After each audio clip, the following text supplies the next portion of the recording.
चला आज आहे ना बटाट्याची खूप अशी सुंदर आणि इझी पद्धतीमध्ये पराठा बनवायची कशी सांगते ते रेसिपी बघून येऊ. चला, कुकरची शिट्टी होईपर्यंत पीठ मळून घेतलं आणि लागणारे काही भाजीसाठी लागणारे साहित्य चिरून ठेवलं. टॅमॅटो, कांदा, कोथिंबीर असं काही चिरून ठेवलं. चिरून ठेवल्यानंतर मग फोडणीची बटाटे शिजल्यानंतर फोडणीची तयारी करून घेतली. फोडणीला टाकलं चिरून ठेवलेली कांदा, टॅमॅटो, कोथिंबीर आणि तसेच त्यामध्ये मसाले टाकून घ्यायचं.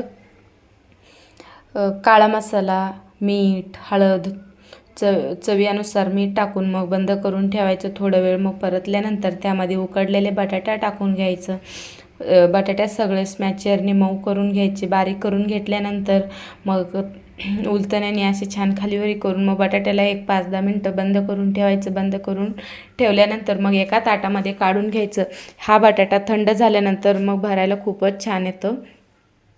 भरून घ्यायचं, असं छान उळ्या भरून घ्यायचं, एकदम व्यवस्थित भरून घ्यायचं. मग एखाद्या वेळेस एकाकडनं फुटलं तर मग सगळं बटाटा बाहेर येतो, मग व्यवस्थित पराठा होत नाही. आता बघा मी लाटते, जरासुद्धा बाहेर नाही येत. असं व्यवस्थित गोलाकारामध्ये लाटून घ्यायचं. लाटल्यानंतर इकडं तवा गरम करायला ठेवायचं. तव्यावरती तेल लावून घ्यायचं. मग असं पराठा टाकून द्यायचं. मग पराठा छान असे भाजून घ्यायचं.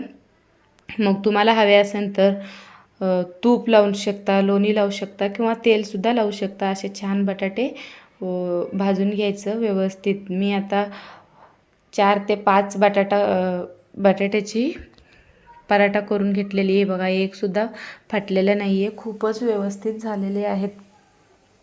तुम्हाला पण रेसिपी आवडला असेल तर नक्कीच कमेंट करा, शेअर करा, सबस्क्राईब करा. चला बाय, भेटूया पुढच्या ब्लॉगमध्ये.